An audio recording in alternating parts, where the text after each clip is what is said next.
네, 오늘 정치권 이슈들은 국민의힘 윤희석 선임 대변인, 더불어민주당 한민수 대변인과 자세하게 짚어보겠습니다. 어서 오십시오. 안녕하세요. 네, 안녕하십니까. 네, 어제 국회 본회의가 있었는데 여기서 50인 미만 사업장까지 확대 적용된 중대재해처벌법 시행 유예안 처리 합의가 불발이 됐습니다. 국민의힘이 법 적용을 2년 유예하는 대신에 산업안전보건청을 2년 뒤에 출범시키자 이런 절충안을 내놨습니다만 민주당이 의총에서 수용하지 않겠다 이런 입장을 밝혔는데 한민수 대변인님 먼저 홍익표 원내대표가 이 국민의힘의 절충안을 의총에 가지고 갈 때만 하더라도 이것이 좀 수용될 수도 있지 않겠느냐 이런 관측이 나왔었는데 의총에서는 이게 거부가 됐습니다. 의총에서 이걸 거부하게 된 배경부터 좀 설명해 주신다면요.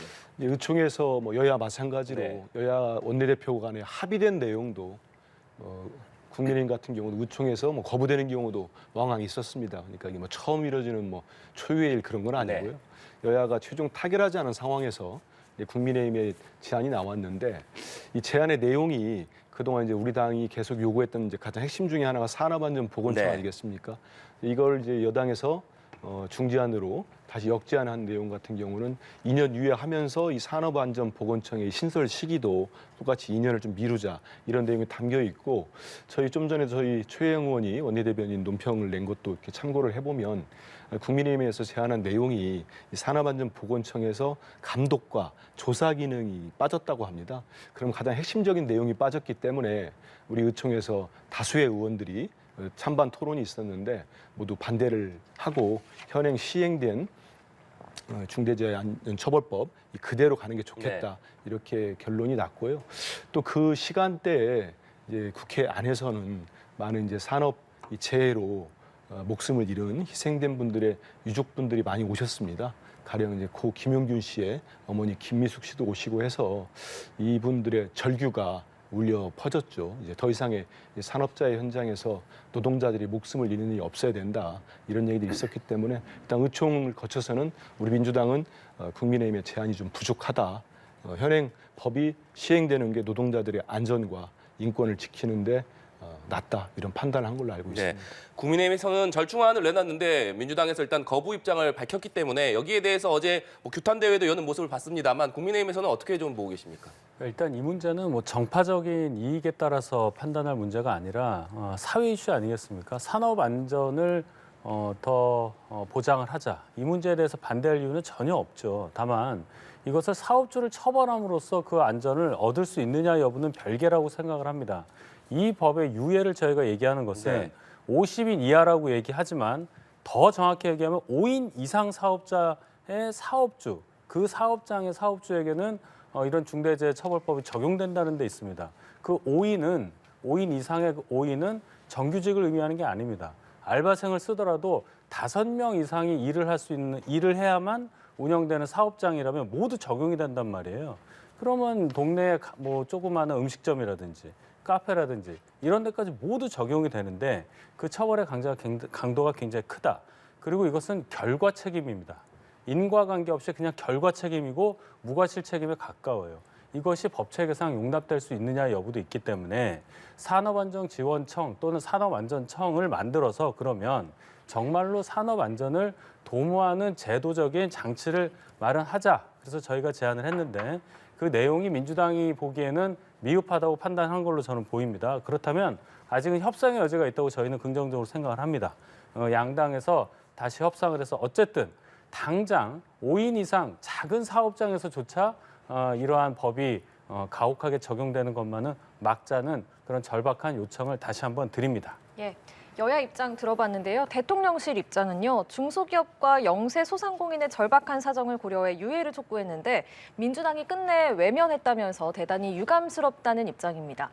이에 민주당은 법 시행 전에 정부 여당이 협상안을 제시했어야 했다. 이렇게 책임을 돌렸는데요. 여기는 어떤 답변 주시겠습니까? 일단은 그 유예하는 과정에 대한 설득에 들어갔었기 때문에 선제적으로 산업안전지원청이라든지 이런 얘기를 먼저 내놓으면 어땠겠느냐 그런 얘기인데 예. 협상 과정이 일이기 때문에 그 선후 관계에 대해서 지금에 와서 논하는 것은 그렇게 실익이 없다고 봅니다. 저희는 민주당도 이 법이 워낙에 그 사업주에 대한 처벌 강도가 세기 때문에 적어도 이 5인 이상 사업장에 적용되는 이 시기만큼은 그래도 대국적으로 유예하는 데 찬성할 걸로 생각을 했었습니다만 민주당의 생각이 저희와 너무 달랐고 그런 차원에서 다시 산업안전청에 대한 제안을 드린 것이니까 이 협상 과정이 아직도 있다고 저는 믿고 있는 상황에서 앞으로 조금 더 여지가 있다는 그런 희망을 품어보는 상황이라고 말씀을 드리겠습니다. 네, 이렇게 재협상 여지가 있다고 말씀을 하셨는데 어떤 답변 주시겠습니까? 그런데 일단 그 이 협상 여제 타결이 안 되고 우리 당이 이제 여당의 안이 부족하기 때문에 조사와 감독 기능이 없는 산안청이 좀 부족한 거 아니겠습니까? 거부를 했는데 그 직후에 나온 대통령실의 이런 민생을 민주당이 외면하는 것처럼 비난을 한다거나 여당의 과도한 비난은 사실 저는 좀 쉽게 납득이 안 됩니다. 왜냐하면 이 법이 처음 유예되는 게 아닙니다. 이미 2년간 유예가 됐고 우리가 협상할 때 우리 당이 내건 조건이 있습니다. 그 첫째 조건이 이게 2년 동안 유예되는 동안 동안에 현 정부가 노동자들의 생명과 안전을 지키기 위한 산업재해 현장의 이런 재해를 막기 위한 적극적인 조치를 하지 않았다. 2년 유예되는 기간에 이전에 2년 유예될 때요. 거기에 대해 정부가 반성과 사과가 필요하다. 그리고 이제 앞으로 2년 유예를 시킬 때 그럼 그 기간 동안에 여러 가지 산업 안전을 지킬 수 있는 기구들 이런 거 아니겠습니까? 저희 요구하는 거 재정적 지원 이런 게 필요하다는 요구를 했습니다. 세 번째는 경제단체들이 앞으로 기업들은 산업재해 이런 일이 벌어졌을 때 이 중대재해처벌법을 반드시 적용하겠다 이런 약속을 해라 이런 조건을 내고 여당과 협상이 이제 진전이 있었습니다. 이 진행되는 과정이었는데 이게 끝까지 이제 산업안전청 같은 경우를 받아들이지 않아서 이게 이제 지난 1월 본회의에서 통과가 안 됐습니다. 그 직후에도 지금 그 50인 미만 사업장에서 이 사망 사고가 계속 나오고 있어요. 저는 이게 협상 과정에서 여야 간에 서로 입장이 다를 수는 있습니다. 하지만 기본적으로 이 노동자들의 생명이랄지 안전을 지켜야 되는 일차적 책임은 정부와 여당에 있는 거 아니겠습니까? 대통령에게 있고 이런 문제를 가지고 지금 과도하게 좀 영세 사업자랄지 이런 표현을 써가면서 좀 공포감을 심어주고 저는 그건 아닌 것 같아요. 그래서 지금이라도 뭐 여당에서 새로운 안을 만든다든지 하면은 다시 또 그걸 놓고 여야 간에 또 뭐 현재로서는 저는 재협상 가능성이 높지 않다고 봅니다. 하지만 뭐 정치라는 게 또 다시 논의도 가능할 수도 있다고 봐요. 네, 알겠습니다. 추가 협상이 있을 것이냐를 놓고 두 분 의견이 다른 것처럼 여야 원내대표도 입장이 조금 다른 것 같습니다. 윤재욱 원내대표는 민주당이 다른 안을 제시한다면 적극적으로 검토하겠다라고 밝혔고 홍익표 원내대표는 재논의가 쉽지 않다. 이미 법이 시행됐기 때문에 다시 유예하는 것은 법과 원칙이 안 맞는다는 의견이 우세하다. 이런 입장을 밝혔는데 한민수 대변인께서 지금 얘기한 대로 민주당 홍익표 원내대표는 이미 시행됐기 때문에 이걸 유예하는 것은 좀 어렵다 이런 입장이지만 새로운 그렇다면 다른 안을 가지고 협상한다는 것 이게 가능할까요? 어떻게 보십니까? 그러니까 민주당 입장이 되게 강경해요. 지금 한민수 대변인께서도 굉장히 이거는 바꾸기 어렵다고 이제 말씀을 하시는 걸로 제가 이해를 했는데 징벌로서 산업 안전을 구현할 수 있느냐 이 문제를 생각해 봐야 됩니다. 사업주를 아무리 처벌한다 하더라도 제도적으로 또는 다른 어떤 물리적인 방안을 마련하지 않고서 산업 안전을 어떻게 보장할 수 있느냐 그 생각을 해봐야 된다는 거예요. 사업주를 처벌한다고 겁을 준다고 해서 산업 안전이 더 보장이 되느냐 그 문제에 대해서 계속 저희가 문제를 제기해 왔고 저희가 공포를 조장하는 게 아니에요. 5인 이상 사업장에 적용된다는 것은 거의 모든 사업장에 적용된다는 뜻으로 받아들여야 하고 말씀드린 대로 동네 카페, 음식점, 뭐 카센터 5명 넘습니다. 5명이 넘기 때문에 그 사업주들이 오죽하면은 이 법에 대해서 너무나 반대하기 때문에 어제 국회에서도 엄청나게 많은 인원이 모였잖아요. 기업인들이 그렇게 한꺼번에 국회에 모인 적이 없습니다. 1000단위가 넘는 분이 모였단 말이에요. 이런 상황이 적어도 정파적으로 저희가 무슨 표를 위해서 하는 게 아니라 그만큼 상황이 절박하다. 경제도 뭐 별로 안 좋은 상황에서 이것까지 신경 써야 하는 자영업자들, 사업주들의 마음을 민주당에서 조금이라도 알아주시기를 바라는 마음이지 이것을 뭐 표에 이용한다거나 네. 또는 협상 과정에서 서로 신경전 벌일 만한 그런 일은 아니라고 보기 때문에 제가 아직은 협상의 여지가 있다고 말씀드리는 겁니다. 네. 처벌이 과연 능사가 될 수 있을 것이냐 이런 말씀이신데 이 부분 어떻게 보십니까? 일단은 어제 그렇게 모이신 유족들의 말씀을 여당의 지도부나 의원들 좀 들어보셨으면 더 좋지 않았겠는가. 그분들의 절규는 그겁니다. 더 이상 기업주의 선의만 믿고 아니면 모든 걸 정부만 믿고 있었는데 그게 제대로 지켜지지 않고 이미 법이 시행되고도 이런 사망사고가 잇따르고 있지 않습니까? 전 지금 단계에서는 법이 시행된 상태에서 정부와 여당이 중소기업 또 그다음에 영세 사업자 이런 부분들 많지 않습니까? 소상공인들 이등 노동자들의 안전, 뭐 생명 이걸 지키기 위해서 적극적으로 법 시행과 동시에 뭐 좀 부족한 사업장들이 있거나 영세 사업장들이 있으면 재정적 지원도 하고 이런 걸 보살피고 좀 개선하는 이런 쪽에 좀 집중을 하면 어떨까 이런 생각이 듭니다. 예. 자, 주제를 돌려서요. 국민의힘 상황 짚어보겠습니다. 한동훈 비대위원장이 오늘은 경기도 구리시에 있는 전통시장에 갔습니다. 구리시가 국민의힘이 지금 서울 편입을 추진하는 지역 중에 하나인데요. 한 위원장이 계속해서 수도권 표심을 좀 공략하는 것 같습니다. 그렇죠. 수도권이 가장 큰 어떻게 보면은 이번 총선의 승부를 가를 수 있는 곳이기 때문에 당연히 당 입장에서는 수도권에 치중한 선거 전략을 쓸 가능성이 높은 것이고 또 특히나 저희가 김포를 중심으로 해서 서울 편입 문제, 경기도에서 서울에 인접한 그런 행정구역이 서울에 편입되는 문제에 대해서 처음으로 저희가 아젠다를 내놓지 않았습니까? 구리도 김포와 마찬가지로 서울 편입을 원하시는 시민들이 굉장히 많은 것으로 알고 있기 때문에 그렇다면 시민의 뜻에 따라서 서울 편입, 행정구역만 바뀐다는 게 아니라 생활권이 거의 일치하기 때문에 거기에 따른 편익을 도모하고자 하는 그런 저희의 말씀을 전달하는 그런 과정으로 총선을 준비하고 있다. 이렇게 말씀드리겠습니다. 예, 이런 한동훈 위원장의 행보 그리고 그런 서울 편입 추진 이런 거에 대해서는 어떤 입장 갖고 계세요? 저는 여당의 당대표가 가장 선거에 중요하다고 하는 뭐 수도권의 민심을 얻기 위해서 행보를 보이는 걸 비판할 생각은 전혀 없습니다. 다만 일전에도 어디 가셔가지고 이 수도권 경기도의 서울 편입 얘기 또 지금 말씀하신 대로 구리에 또 서울 편입 얘기를 하시는 거 아닙니까? 추진하겠다고 하고 위원회도 만들었어요. 거기에 전직 의원을 또 임명하시고 했던데 저는 이런 부분들은 좀 이상합니다. 이상하고 납득하기 쉽지 않아요. 왜냐하면 이미 제가 일전에 우리 방송 나와서 말씀드렸듯이 김포의 서울 편입이 이건 정말로 실현 가능성이 높지 않은 지역 표심을 흔들기 위한 포퓰리즘의 전형적이다. 이건 집권 여당이 할 짓이 아니다. 이렇게 말씀을 드린 적이 있잖아요.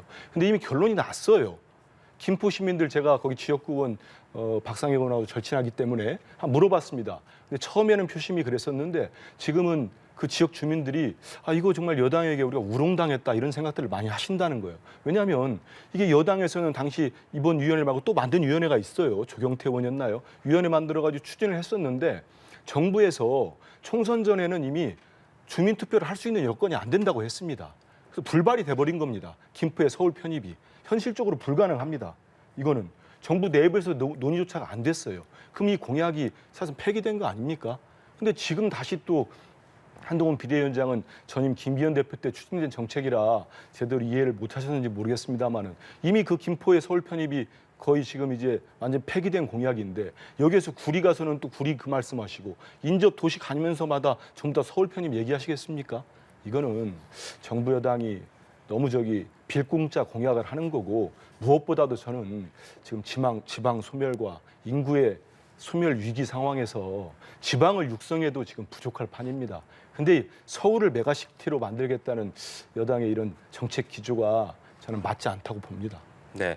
한민수 대변인께서는 김포 서울 편입이 폐기됐다 뭐 이렇게 말씀해 주셨습니다만 어제 한동훈 위원장이 서울 메가시티 공약 그리고 경기 남북도 분도를 추진하겠다라고 다시 한번 강조를 하면서 이 인천이 지역구인 배준영 의원을 TF 위원장으로 앉히지 않았습니까? 이거는 어떤 의미라고 해석하면 되겠습니까? 그러니까 저희 당 공약을 민주당에서 마음대로 폐기하시니까 제가 굉장히 당황스러운데 저희는 공약을 폐기한 적이 없어요. 지금 그 주민투표를 총선 전에 하기가 어렵다는 행안부 해석 때문에 그 투표를 못한 것이지 저희가 그것을 추진하는 것을 뭐 보류한다거나 아예 폐기했다거나 그런 얘기 아닙니다.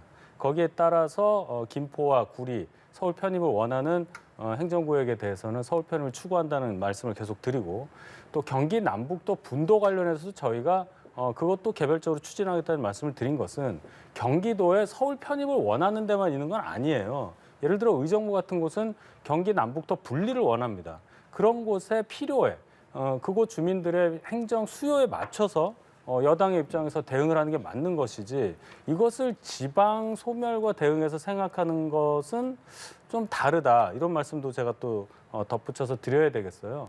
수도권이라는 곳이 결국 생활권이 굉장히 비슷하다. 출퇴근을 하면서 사는 곳은 경기도인데 일하는 곳은 서울이면은 결국 생활권은 이렇게 공유한다고 봐야 되는 거예요. 그런데 행정구역이 다르다는 이유로 아이들 학교도 바로 옆에 가까운 학교가 있는데 행정구역이 달라서 못 가서 먼 곳을 간다거나 교통 문제도 버스 노선이 어느 지역에서 딱 끊긴다거나 이런 것을 해결해 주는 것, 그것이 여당의 역할, 정당의 역할이라고 보기 때문에 이 부분은 지방 소멸과는 전혀 다른 아젠다다. 그래서 좀 더 대승적으로 민주당에서도 그것을 바라봐 주셨으면, 경기 남북도 얘기는 민주당에서도 김동연 지사가 추진하는 것이니까 아마 그 부분에서 접점이 찾아질 걸로 저는 생각합니다. 네.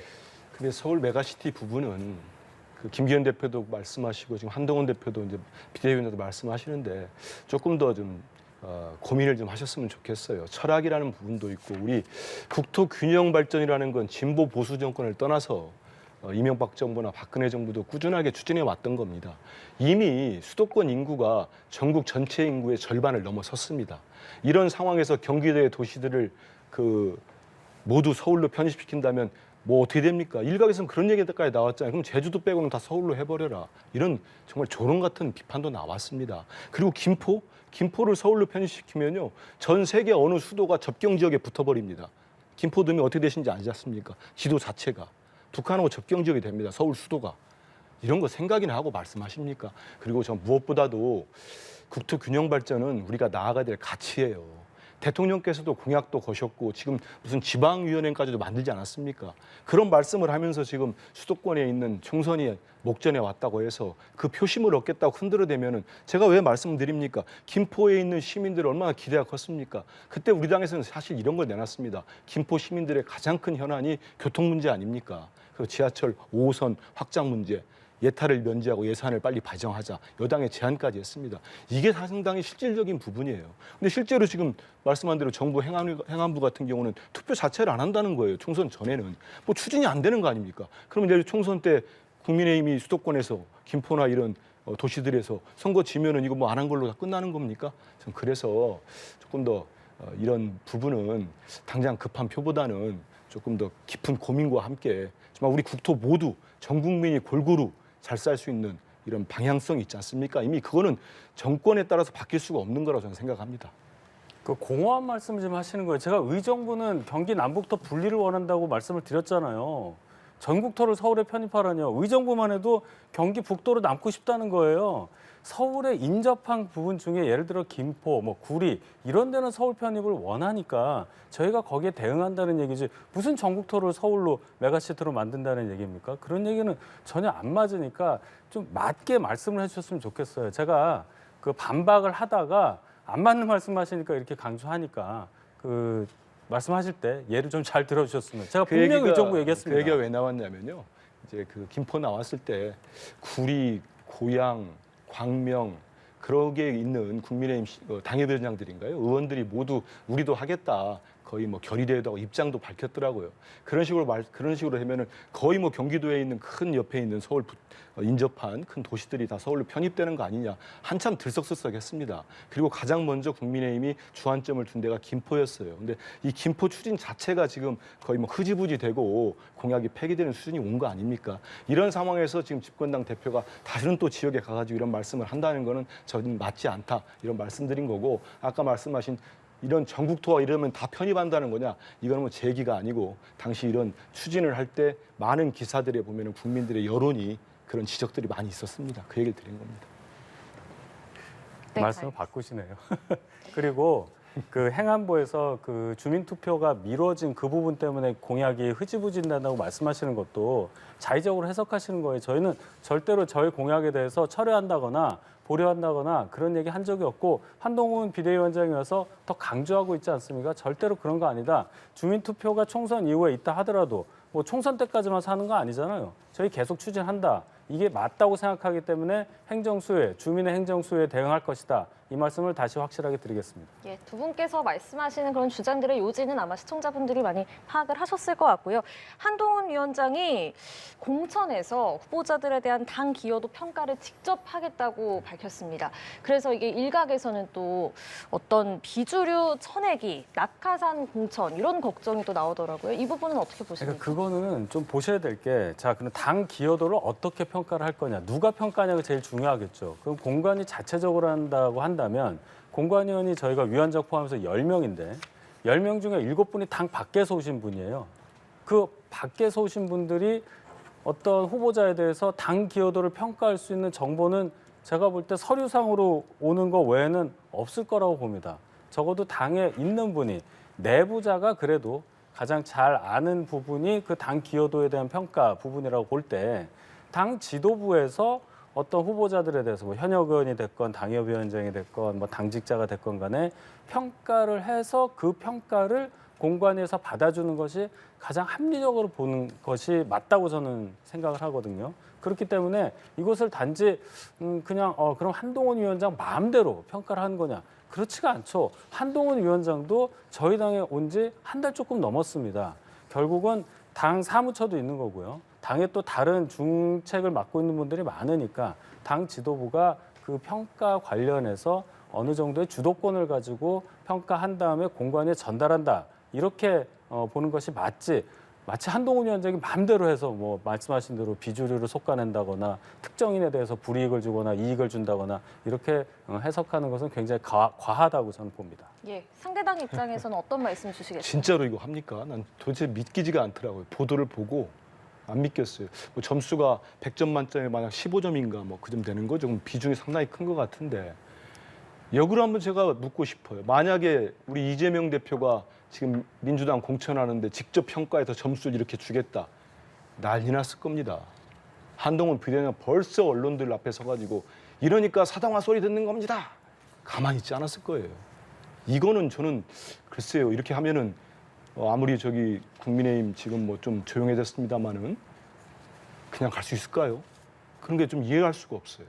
한 이철규 인재영입위원장이 강서 보궐선거 끝나고 사무총장에서 물러나고 얼마 안 돼서 인재영입위원장이라는 또 중책을 또 맡깁니다. 대통령의 윤핵관 중에 윤핵관, 찐윤이다. 맡기면서 그때 논리가 그거였어요. 당을 알만한 사람이 없기 때문에 잘하는 사람이 인재를 그동안 사무총장 해왔기 때문에 이분이 해야 됩니다. 이 논리를 썼어요. 잠깐 나왔습니다만 한동훈 위원장 당에 온 지 얼마 됐습니까? 한 달밖에 안 됐잖아요. 한 달 남짓됐잖아요. 그럼 이분이 국민의힘을 뭘 알아서 평가하겠습니까? 결국은 본인 뭐 보고받는 부분이 있겠습니다만은 자의적인 평가가 들어갈 수밖에 없는 거예요. 전 그래서 각 당마다 공관위가 있습니다. 지금 국민의힘도 공관위가 있고 우리 민주당도 공관위원회가 있는데 거기에서 평가를 하고 선출직 공직자 같은 경우는 저희들 선출직 공직자 평가가 1차 다 끝났습니다. 끝나고 이제 공관위에 넘어가 있는 건데 거기에서 외부 인사들이 다 들어와 있습니다. 그분들이 해도 이게 지도부에 입김이 들어간다. 뭐 이런 비판들이 언론에서 제기되는 판인데 저는 당대표와 원내대표, 당대표가 직접 들어가가지고 평가한다는 거는 저는 지금까지 제가 본 적은 없는 것 같아요. 이런 상황은. 그래서 만약에 평가에서 좋은 평가를 받지 못해서 낙천을 하신다거나 뭐 또 비윤계라고 불이익을 받았다는 분들이 계시면 이거 수용을 할 수 있겠습니까? 대단히 뭐 다른 당 사정입니다만은 국민의힘이 큰 내용에도 빠질 수 있겠다. 충분히 이건 한동훈 비대위원장이 공격받을 여지가 큽니다. 이렇게 하시면. 제 얘기를 할 때 좀 잘 들으셨으면 좋겠어요. 제가 한동훈 위원장이 한다고 얘기를 안 했잖아요. 본인 얘기를 하세요. 제가 안 했잖아요. 내가 얘기하는 거 저희 갖고 지도부에서 한다고 했지 왜 바꿔서 말씀을 하시냐고요. 아니 한동훈 위원장이 혼자 평가한다면서요. 아니라고 얘기했잖아요. 제가. 제 답변을 듣고 얘기하셔야죠. 저희 당 얘기를 그렇게 하시면 굉장히 곤란하다. 그리고 민주당에서 이재명 대표 이렇게 하면 언론이 놀랄 거다. 아마 안 놀랄걸요. 민주당은 적격 부적격 판정도 마음대로 하는 당이니까요.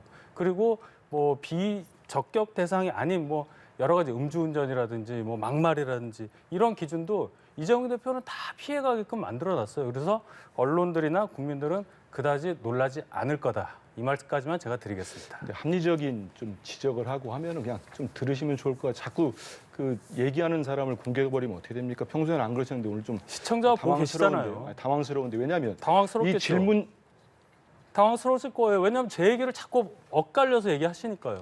이 질문도 보세요. 한동훈 위원장이 직접 하겠다고 밝혔다고 나오지 제가 않았습니까? 대답을 했잖아요. 그리고 언론 한동훈 위원장 혼자 하는 게 아니라고. 제가 윤재혁 말씀을 드렸잖아요. 원내대표랑 같이 한다면서요. 아니 지도부가 다 한다. 아니, 그래서 그러니까요. 제가 한동훈 위원장이 한 달밖에 안 한동훈 됐다는 위원장이 안 말까지 합니까? 했어요. 네. 한동훈 위원장이 제가- 잠깐만요. 네네. 한번 묻고 싶어요. 한동훈 위원장이 직접 평가 안 하세요? 그러면? 아니 제가 얘기를 했잖아요. 합니까, 안 한동훈 합니까? 위원장도 한 달밖에 안 됐다는 말까지 제가 했어요. 그러니까 그렇죠? 합니까, 제가 안 합니까? 했잖아요.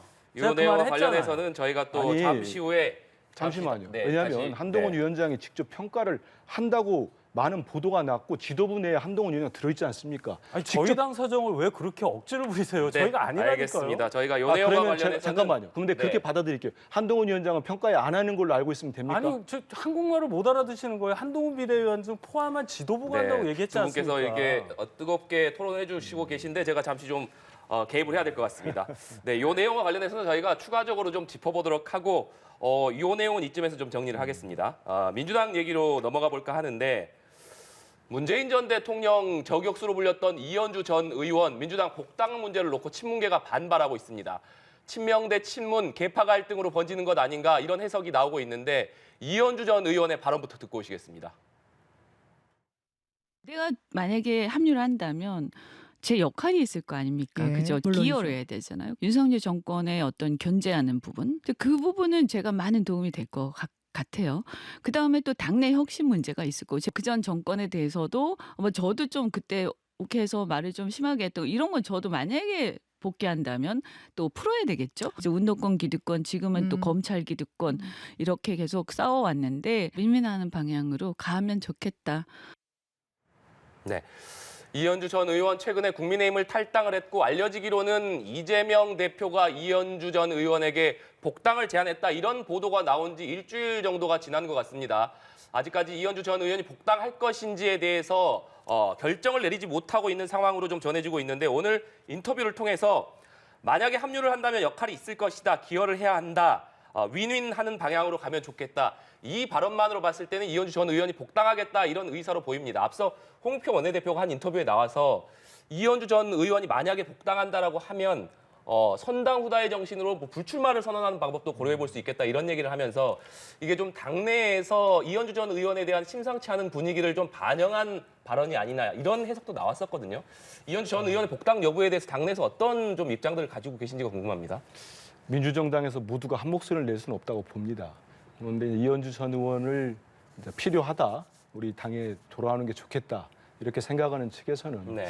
이현주 전 의원이 이제 그 국민의힘 소속으로 최근에 탈당하셨습니다만 소속으로 있으면서도 여러 가지 뭐 대통령이나 집권 여당 입장에서 볼 때는 상당히 불편한 얘기들을 많이 했죠. 특히 뭐 윤석열 대통령에 대해서도 무능과 무책임, 뭐 후한무치하다 이렇게 강도 높은 비판을 했으니까 아마 여당 입장은 상당히 불쾌하거나 불편했을 겁니다. 근데 제가 볼 때는 이제 좀 있으면 뭐 4월 10일 날 총선이 있는데 20일 총선이 있는데 저는 누가 뭐라고 해도 이번 총선은 윤석열 정권에 대한 심판 선거가 될 수밖에 없다고 생각합니다. 그게 시대 정신이 될 겁니다. 왜냐하면 만약에 우리 국민들이 윤 대통령께서 지금 집권 3년 차까지 정치를 잘하고 국정을 잘 돌봤다고 하면은 많은 지지를 보낼 거고 그게 아니고 정말 나라 전체가 많이 힘들어졌다, 많이 퇴행됐다 판단하면은 거기에 대한 심판, 좀 비판하는 투표를 하게 될 겁니다. 그런 과정에서 저는 이현주 전 의원이 반윤석열 심판 선거에 필요한 사람 중에 한 분이라고 생각을 합니다. 다만 당내에서 여러 목소리가 나오는 거는 이현주 전 의원이 이제 원래 민주당에서 출발하지 않았습니까? 민주당 의원이셨는데 탈당하는 과정, 그런 과정들에 있어서 저는 문재인 정부에 대한 네. 또 매서운 비판들을 한 게 뭐 사실 뭐 있지 않습니까? 보도도 돼 있고 뭐 영상도 있고 하기 때문에 그런 부분에 대한 어떤 지적들 또 비판하는 목소리가 있는 게 사실입니다. 그래서 저는 이현주 전 의원의 지금 복당 과정에서 아마 당대표께서 연락을 했지만 그 전에 그 과정에 이제 역할을 하신 분들이 있는 것 같습니다. 이현주 전 의원의 의중도 좀 듣고 당대표께 전달한 분들이 있기 때문에 이런 것들을 통해서 최종 이제 뭐 결심은 이현주 전 의원이 할 거예요. 그래서 복당을 한다면은 저는 이 당내에서 제기된 여러 가지 뭐 논란이랄까 이런 비판들에 대해서도 이현주 전 의원이 본인 입장을 좀 설명을 하고 또 이해를 구하는 과정도 필요하지 않겠나 이런 생각을 해봅니다. 네, 말씀해 주신 대로 이현주 전 의원이 문재인 정부 당시에 문재인 전 대통령에 대한 비판을 워낙 매섭게 했기 때문에 지금 민주당 내부의 반응을 보면 이른바 친문계로 꼽히는 분들은 좀 반대하는 목소리고 이른바 친명계로 꼽히는 분들은 우호적인 좀 목소리를 내고 있는 상황인 것 같습니다. 그렇기 때문에 이현주 전 의원의 복당이 약간의 어떤 계파 간의 갈등의 좀 요소가 되고 있다 이런 해석이 나오는 상황 아니겠습니까? 그렇죠. 제가 뭐 타당 사정이지만 객관적으로 평가를 해보면 이현주 의원이 복당을 하는 것 자체가 민주당에 큰 도움이 될까 싶습니다. 이현주 의원은 민주당에서 정치를 시작했지만 재선이 되고 바로 17년도 대선 직전에 국민의당 안철수 후보 지지를 선언하면서 탈당을 하고 국민의당에 있다가 바른미래당에 갔다가 중간에 민주주의 4.0이라는 당을 하나 만들고 저희 당으로 들어왔어요. 미래통합당. 그리고 있다가 다시 탈당을 하고 이준석 전 대표와 같이 행보를 하다가 이제 민주당으로 다시 돌아가는 엄청나게 정의당 빼고는 모든 당을 다 섭렵한 분이에요. 그런데 이분을 민주당에서 받아들이고자 하는 의사를 갖고 있다. 뭐 이익이 되는 측면이 있다고 판단해서 그런 걸로는 이해를 하지만 민주당 내부에서 적어도 문재인 대통령과 같이 정치를 했던 분들 입장에서는 대단히 불쾌할 수밖에 없다. 뭐 이 정도 평가하겠습니다. 예, 이현주 전 의원 복당 문제뿐만 아니라 공천을 두고도 지금 민주당 내 당내 개파 갈등 우려가 큰 상황인데요. 이런 가운데 이재명 대표가 내일 모레 문재인 전 대통령 예방을 추진하는 걸로 알려졌습니다. 일정 확정이 됐습니까? 일단 저는 네. 예, 가시는 걸로 알고 있습니다. 이제 평산마을 가셔서 아마 뭐 식사도 같이 하시고 하지 않을까 싶은데요. 이게 지난 1월 2일 날 뭐 다시지만은 1월 1일 날 대표께서 이제 김대중 대통령 묘역까지 서울에서 다 동작동 국립묘지까지 들리고 봉화를 가서 노무현 전 대통령 묘역도 참배하시고 그다음에 권양숙 여사도 뵙고 그러고 부산에서 다음 날 이제 평산마을 가시려고 했다가 다들 아는 대로 이제 부산에서 정치 테러가 있지 않았습니까? 근데 위중한 시기도 있었고 퇴원해서 회복기도 있었습니다. 이게 그런 자연스럽게 어찌 보면은 병실에 계실 때는 또 문재인 전 대통령께서 서울 오시면서 병문안을 하고 싶다 했는데 그때는 도저히 받을 수 있는 여건이 안 됐어요. 회복기여가지고 그런 상황에서 대표가 이제 건강을 회복하는 단계고 하니까 이번에 평산마을 가서 새해 인사를 드리고 대화를 좀 나누실 걸로 알고 있습니다. 근데 저는 일전에도 문재인 대통령께서 그 김대중 대통령 행사에 오셔서 하신 말씀도 있습니다. 그리고 본인이 또 여러 차례 말씀하신 게 이번 4월 총선에 대한 또 대통령께서 생각하시는 규정이 있더라고요. 윤석열 정부의 어떤 폭주와 퇴행 이거를 막기 위해서는 정말 민주당 중심으로 총선을 꼭 이겨야 된다. 이런 말씀 여러 차례 하셨습니다. 그리고 분열돼서는 안 된다. 이런 말씀을 하셨기 때문에 좀 전에 물어보신 대로 이재명 대표와 만나시면은 뭐 시간이 길지 짧을지는 모르겠습니다만은 충분히 두 분께서 갖고 계시는 현 시국에 대한 말씀도 나누고 우리 민주당이 총선 승리를 위해서 우리 민주진영이 어떻게 하면 또 하나 될 수 있는지 이런 좋은 말씀들을 나누지 않을까 기대하고 있습니다. 예. 네. 이번 만남의 의미는 어떻게 찾을 수 있을까요? 뭐 민주당이 총선 앞두고 당연히 전직 대통령 찾아뵙는 거는 당연한 수순이라고 봅니다. 방금 이현주 의원 문제도 있었습니다만은 뭔가 봉합하려는 내부에서는 들끓고 있으리라고 저는 봐요. 그런 노력을 외부적으로 해야 된다는 차원에서 별로 그렇게 뭐 이상해 보이지는 않습니다만은 과연 효과가 있을지 그것은 민주당에서 잘 관리하시기를 바랍니다. 네, 선거제 얘기로 좀 넘어가 보겠습니다. 4월 총선에 적용될 선거제와 관련해서 국민의힘은 일찌감치 병립형 비례대표제로 입장을 정했습니다. 하지만 민주당은 아직까지 결정을 하지 못하고 있는데 일각에서는 이 결정을 전당원 투표로 정할 것이라는 보도가 나오기도 했습니다. 관련 발언 듣고 대답 이어가겠습니다. 첫째는 전당원 투표를 꼭 하겠다는 건 아닙니다. 필요하면 하겠다고. 두 번째, 만약에 전당원 투표를 하더라도 1안과 2안을 선택해달라 이런 방식이 아니라 지도부가 어떤 입장을 정해서 의원총회에서 추인을 받고 그 안을 당원들에게 물어서 다시 한번 당원들로부터 동의를 받겠다는 절차적 과정일 뿐이지 지도부가 책임을 회피하기 위해서 당원들의 힘을 빌어서 지도부가 책임을 떠넘기겠다. 그것은 잘못된 얘기입니다. 저는 민주당 갈 거 그랬어요. 정치하기 너무 편할 것 같아요. 뭐라고 얘기하더라도 얼마든지 말을 바꿔도 되고 거기에 대해서 전혀 부끄러워하지 않아도 되는 거 아닙니까? 거기다가 권역별이라는 거 붙이는 거 원래대로 돌아가기 창피해서 저러는 거잖아요. 국민들이 그거 모르실 것 같습니까? 좀 기본적인 부끄러움을 알았으면 좋겠습니다. 아직 지금 60 며칠 남은 건데 아직도 이러고 있다고요? 이해하기 어렵습니다.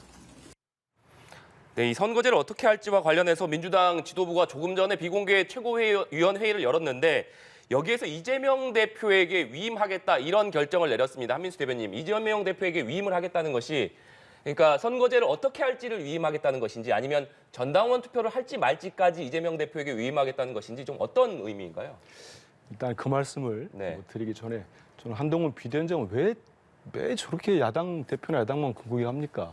집권당 대표면 뭐 어떻게 국민들 잘 살게 하겠다는 얘기 한마디 했으면 좋겠어요. 얼마 전에 그 윤재욱 원내대표와 같이 대통령하고 3시간 가까이 식사하고 난 다음에는 김건희 여사의 김자도 못 꺼내요. 기자들이 물어보면 맨 내 입장 다 얘기했어요. 그런 분이 부끄러움을 알라 뭐 이런 얘기 민주당 가면 정치 편한 아이고 참 이제 그만 좀 하세요. 좀 집권당 대표답게 좀 무겁게 좀 처신하십시오. 우리 국민들 저런 모습 볼 때 저만 불편하겠습니까? 정치 좀 푹 끼얹게 합시다. 이런 말씀 드리고 좀 전에 일임하겠다는 저도 뭐 그 안에 제가 처음 비공개 때 있었습니다만 저도 뭐 일정에서 나왔고 최고위가 상당히 길어진 건 맞습니다. 그리고 지금 앵커 말씀하신 대로 이제 그 선거제 이미 상당히 많은 논의가 됐어요. 저희들이 장시간 이렇게 의총도 여러 차례 해가지고 이른바 준연동형제를 선호하시는 의원들도 계시고 이제 병립형으로 원래 가자 하는 분들도 있고 권역별 병립형으로 가는 게 맞다. 상당히 당내에 다양한 의견이 있고 이게 한쪽으로 만약 의견들이 다 모아졌으면은 어떤 지도부도 결정하기가 상당히 편했을 수 있습니다. 하지만 이게 상당히 팽팽한 여론 지형상에 나오고 있기 때문에 오늘도 최고위원들이 허심탄회한 대화들을 많이 한 것 같습니다. 그리고 최종 결론은 일단 당대표에게 일임을 해서 대표가 결정을 하는 게 좋겠다. 이런 거 결정을 했고 이재명 대표도 신년 기자회견에서 얼마 전에 하지 않았습니까? 거기에서 길지 않게 결정을 하겠다고 했습니다. 근데 말씀하신 대로 근데 이 전당원 투표는 사실 지도부에서는 제가 확언드릴 수 있습니다. 논의된 적이 없습니다. 다만 이제 아마 실무 차원에서 일각에서 이런 제안들이 나오니까 실제로 뭐 사무처의 실무 단위에서 이런 결정이 되면 어떻게 할지 이런 고민들을 한 것 같긴 합니다. 하기 때문에 이건 절대 전혀 논의되지 않은 거고 말씀하신 대로 그러면 당대표께서 여러 안 중에 어떤 안을 결정을 하면은 그 안을 그 다음에 프로세스를 어떻게 결정할 건지 뭐 전당원 투표가 필요한 건지 아니면 당무위나 중앙위를 거치고 의원총회에서 최종적으로 결정할지 여러 가지 방법들이 있을 겁니다. 여기에 대해서는 뭐 이 역시 대표가 고심을 할 거고 뭐 결정을 내리지 않을까 싶습니다. 네, 국민의힘에서는 민주당이 지금 빨리 선거제에 관련된 입장을 확정해 주기를 좀 기다리고 있을 텐데 오늘 최고위에서 이재명 대표에게 위임하겠다는 결정 좀 어떻게 보셨습니까? 일단 이것이 민주당에게만 적용되는 것이 아니라 선거제 룰에 관한 것이기 때문에 저희한테도 걸리는 거고 모든 정당에 걸리는 거잖아요. 이 문제를 아직까지 다수당이기 때문에 그런 거예요. 결정을 안 하고 이재명 대표가 그동안 해왔던 얘기하고도 다르게 진행되는 것에 대해서 유감입니다. 이재명 대표는 대선 기간 동안에 다당제, 연동형 비례제를 통한 다당제 구현이 본인이 대통령 되는 것보다도 더 중요하게 생각한다는 얘기를 분명히 했었어요. 그럼 소신이 있을 텐데 아직까지도 가타부터 얘기가 없다. 이 부분을 전 지적하고 싶고 민주당은 정당이 아니라 주식회사로 생각이 듭니다. 당원을 주주처럼 생각하고 주주의 의사에 따라서 뭔가 결정하려는 그런 구조로 보여요.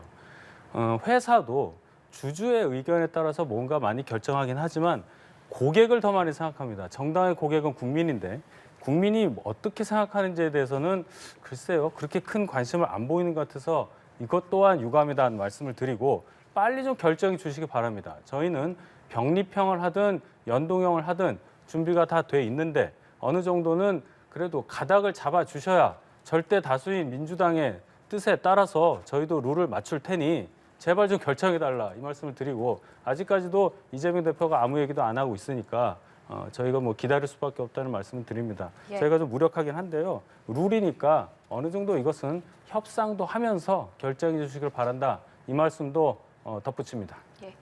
자, 그렇다면 국민들은 비례대표제 선출 방식 어떤 거를 선호하고 있는지 저희가 여론조사 하나 보겠습니다. 자, 이번 조사는 한국갤럽이 지난달 30일부터 지난 1일까지 전국 성인 1000명을 대상으로 실시한 결과인데요. 자세한 내용은 중앙선거여론조사심의위원회 홈페이지에서 확인하실 수 있습니다.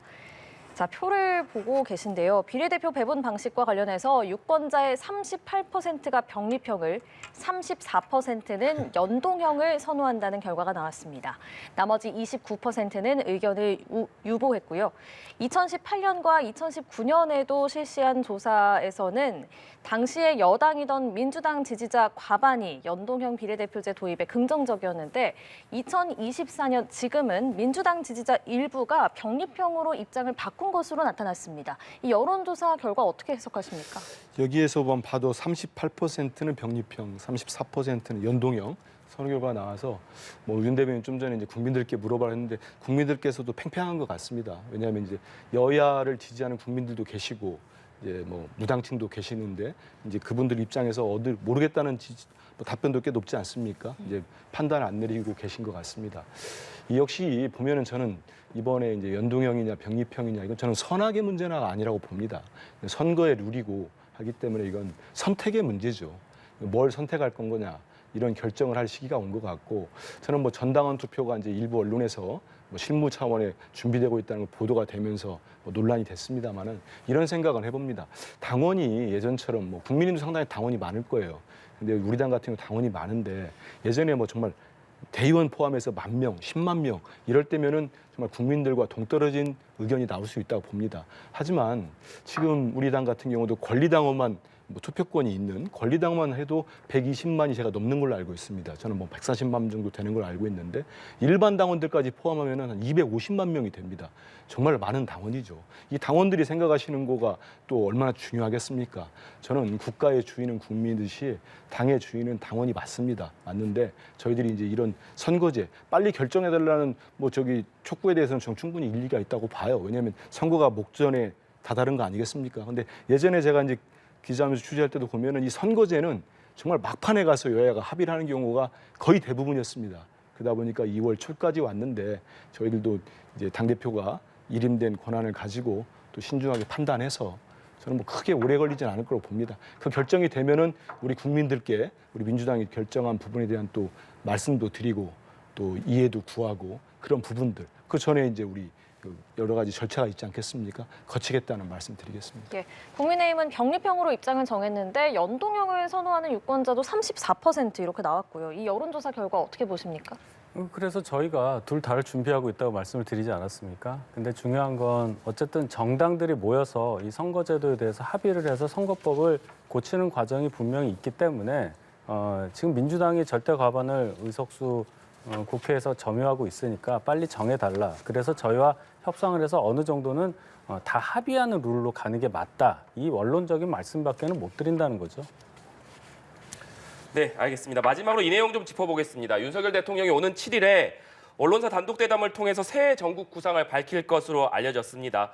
앞서 신년 기자회견 혹은 기자단과 김치찌개 오찬 등 다양한 소통 방식을 고려했던 것으로 좀 알려졌는데 언론사와 단독 대담이 결정될 가능성이 좀 높은 것으로 보입니다. 이 배경은 어떻게 봐야겠습니까? 일단은 제일 중요한 것은 대통령실, 특히 이제 대통령의 발언이 제대로 국민들께 전달될 수 있는 방법이 무엇이냐, 지금 이 시점에서 가장 효과적인 방법이 뭐냐를 용산 대통령실에서는 제일 고민을 했을 겁니다.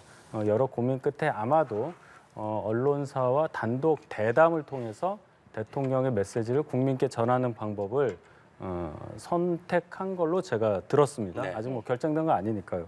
말씀드린 바와 같이 여러 이슈들이 있죠. 언론과의 접촉이 그동안 그렇게 빈번하지 않았기 때문에 만약에 기자회견을 한다고 했을 경우에 또 여러 질문들이 섞이면서 진위가 전달되는 과정이 상당히 어려울 수 있다는 걱정을 했을 걸로 저는 생각을 하고 그렇기 때문에 대담을 통해서 언론을 통해서 메시지를 전달한다면 대통령이 생각하는 국민들에 대한 그런 생각이 그래도 정확하게 조금이라도 더 적확하게 전달되지 않을까 아마 그런 생각 끝에 결정을 하는 거 아닌가 저는 이렇게 평가해 봅니다. 네, 아직 결정된 바는 아닙니다만 유력하게 검토돼 있다고 하니까 한민수 대변인께서는 어떻게 보십니까? 근데 좀 이제 벌써 이제 보도들이 좀 났습니다. 이제 뭐 특정 방송사하고 이것도 사전에 이제 녹화를 할 거다 이런 보도가 났잖아요. 녹화하고 뭐 다음 주 중에 설 연휴 직전에 이제 방영하는 걸로. 일전에도 제가 우리 방송 나와서 말씀드린 기억이 나는데 대통령께서 이번에도 신년 기자회견을 안 하시면 대통령께서는 지금 취임하시고 딱 한 번 기자회견을 한 걸로 제 기억합니다. 100일 기자회견이거든요. 그래서 제가 일전에 말씀드린 거가 이렇게 되면 정말로 불통의 이미지가 굳어질 겁니다. 이런 말씀을 드렸거든요. 근데 저는 왜 이렇게까지 하시는지를 모르겠어요. 오죽하면은 그 이재명 대표 신년 기자회견 있은 다음 날 유력 보수지 한 유명한 칼럼니스트가 칼럼을 썼더군요. 이재명 대표가 대통령 같더라. 그러면서 끝에 가서 윤석열 대통령께 당당하게 기자회견을 하라고 했습니다. 아니 모두 발언 충분히 하고 기자들 질의 다 받았지 않습니까? 이재명 대표. 거기에서 곤란한 질문 나오면 그대로 답변하면 되는 거 아니겠습니까? 국민을 상대로 하는 겁니다. 기자들은 국민을 대신해서 묻는 겁니다. 대통령이 됐든 여당 대표가 됐든 야당 대표가 됐든 묻는 거거든요. 거기서 답변할 전 대통령의 의무가 있다고 봅니다. 근데 지난해 같은 경우도 특정 언론, 신문 한 곳, 보수 언론을 상대로 본인의 또 입장을 말씀하셨어요. 근데 이번에도 한 곳의 방송사에서 그것도 저는 잘 믿기지 않습니다만 사전에 녹화해가지고 한다고 하면은 만약에 이게 사실이라면 이 보도가 사실이라면은 많은 국민들이 최근에 윤석열 대통령과 한동훈 비대위원장 간에 이렇게 충돌이 있었지 않습니까? 그때 일각에서 약속대로는 아니냐 이런 얘기들이 있었잖아요. 저는 아닌 거라고 말씀드렸거든요. 실전 같다고 했어요. 활극이다 했는데 이렇게 만약에 진행한다면 저는 이거는 약속대로라는 비판을 받을 수밖에 없어요. 그래서 지금 결정이 안 됐다면은 대통령실 참모들도 다시 좀 건의를 하셔가지고 신년 기자회견을 좀 했으면 좋겠습니다. 해서 정말로 이 나라를 어떻게 운영하실지 그리고 김건희 여사 스캔들 관련 질문 나오면은 솔직하게 답변하시면 되지 않겠습니까? 왜 그걸 자꾸 이렇게 숨으려고 하십니까? 예, 알겠습니다. 자, 지금까지 국민의힘 윤희석 선임 대변인, 더불어민주당 한민수 대변인과 함께했습니다. 고맙습니다. 예, 감사합니다.